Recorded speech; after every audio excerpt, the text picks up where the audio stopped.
नमस्कार, CBSE economics में आपका स्वागत है।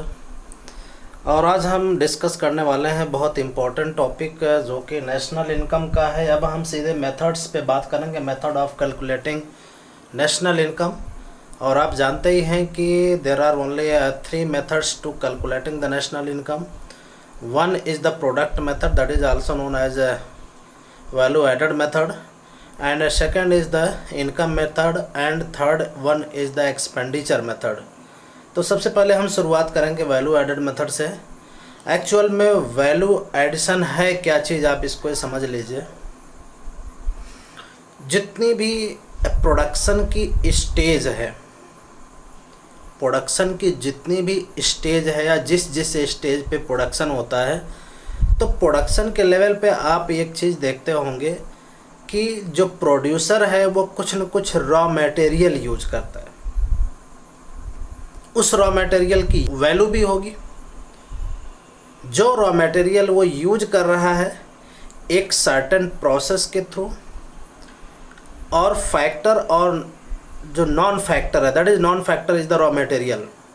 मतलब नॉन फैक्टर इनपुट्स और फैक्टर इनपुट्स दोनों यूज करने के बाद जब प्रोडक्शन होने के बाद जो सामान बन करके फैक्ट्री से बाहर आता है, और मीन्स एक स्टेज के बाद जब फाइनली कंज्यूमर के पास पहुंचता है कंजम्पशन के लिए, तो हर स्टेज पे वैल्यू एडिशन होता है। इसको आगे हम अगले वीडियो में बहुत डिटेल से एक न्यूमेरिकल एग्जांपल से इसको अच्छे तरीके से समझेंगे। लेकिन आज फ़िलहाल आप सबसे पहले डेफिनेशन आप देख लीजिए क्या है।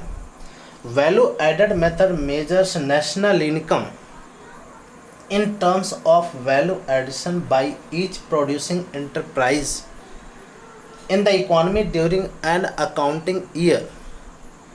मतलब एक अकाउंटिंग ईयर में, एक लेखा वर्ष में, किसी एक इकोनॉमी में जितनी भी प्रोड्यूसिंग एंटरप्राइजेज हैं उन्होंने जितना प्रोडक्शन किया है मीन्स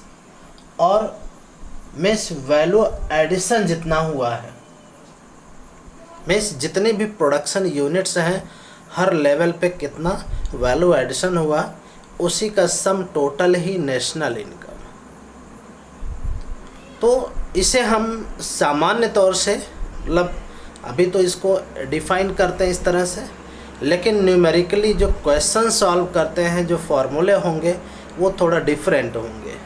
तो आइए देखते हैं कैसे हम लोग सॉल्व करते हैं न्यूमेरिकल क्वेश्चन, इसके किस तरह से सॉल्व करते हैं। जो फार्मूला हम यूज करते हैं एक्चुअल में जो वो किस तरह का होगा। Value added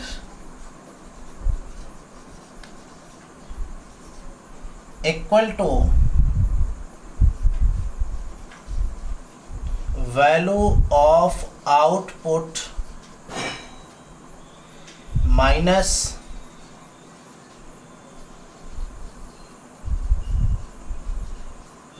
intermediate cost.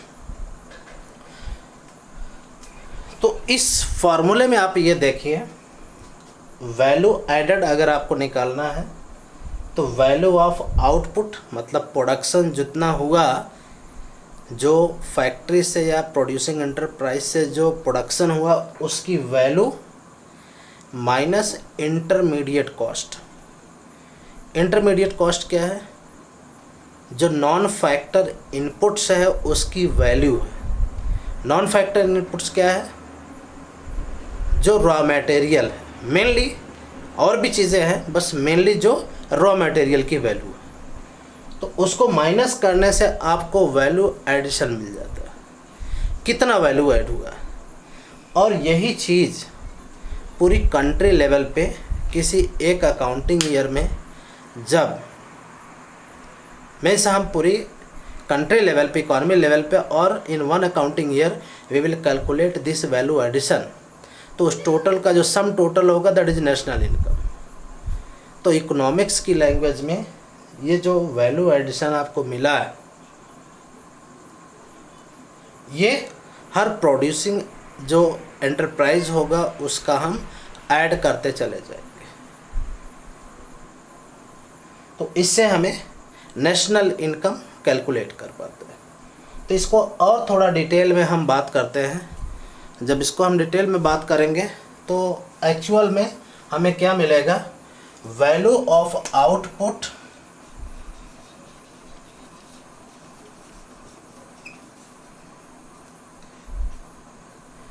Equal to sales. Value of output sales के बराबर होगा, लेकिन शर्त क्या होगी,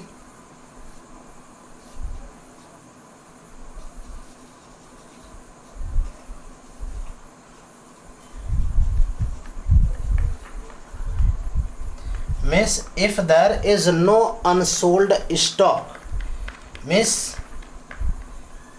कोई भी प्रोड्यूसिंग एंटरप्राइज के पास जो अनसोल्ड स्टॉक नहीं है, मतलब कुछ भी नहीं बचा, जितना प्रोड्यूस हुआ उतना टोटल बिक गया मार्केट में, तो वैल्यू ऑफ आउटपुट्स और जो सेल्स होगा दोनों इक्वल होगा। लेकिन इफ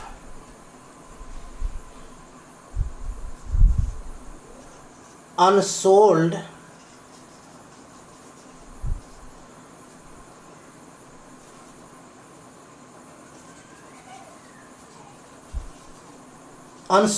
स्टॉक्स इज अवेलेबल, पूरा का पूरा सामान नहीं सेल हो पाया है तो कुछ सामान बचा भी होगा, तो इसमें हम डेल्टा स्टॉक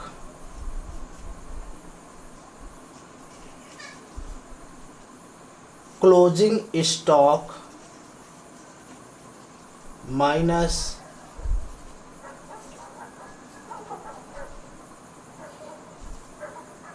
ओपनिंग स्टॉक, तो यहाँ से चेंज इन स्टॉक निकाल लेंगे और उसको सेल्स में प्लस कर देंगे। इसका मतलब ये है value of output equal to sales plus delta stock, मतलब जो बिक गया वो और जो स्टॉक में बच गया, मतलब अकाउंटिंग ईयर के लास्ट में जो सामान बच गया, ठीक है।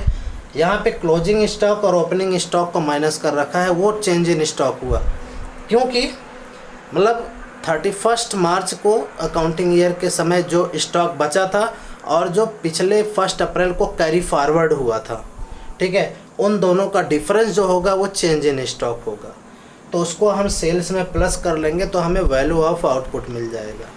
तो अब क्या करेंगे, value added equal to sales plus delta stock minus intermediate cost या कंजम्पशन भी हो सकता है। ये पूरा आपको जो यहाँ पे वैल्यू एडेड लिखा है इससे आपको मिलता है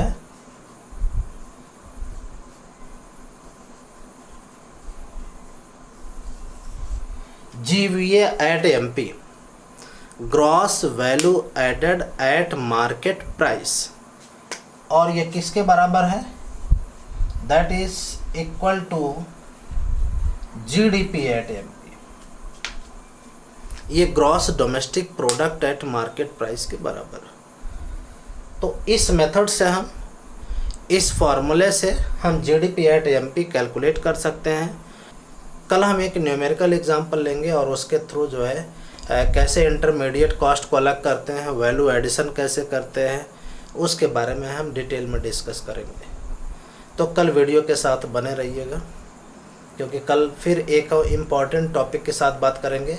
ये बहुत इम्पॉर्टेंट है, बोर्ड एग्जामिनेशन में बहुत बार पूछा गया है, कई बार एग्ज़ाम में आता है, तो आप इसको अच्छे से प्रिपेयर कर लीजिए विद डेफिनेशन, विद फार्मूले। जहाँ पे अगर आपको नहीं समझ में आता है तो आप मुझे बता दीजिए, मैं उसको फिर से क्लैरिफाई कर दूँगा। आप कमेंट बॉक्स में लिख सकते हैं। हाँ, अगर आप मेरे चैनल पे नए हैं तो आप मेरे चैनल को ज़रूर सब्सक्राइब कर दीजिए और घंटे वाली बटन दबा दीजिए, जिससे मेरे अगली आने वाली वीडियो को नोटिफिकेशन आपको टाइम से मिल जाया करे। वीडियो कैसा लगा कमेंट बॉक्स में लिख भेजिए, और वीडियो देखने के लिए बहुत बहुत धन्यवाद।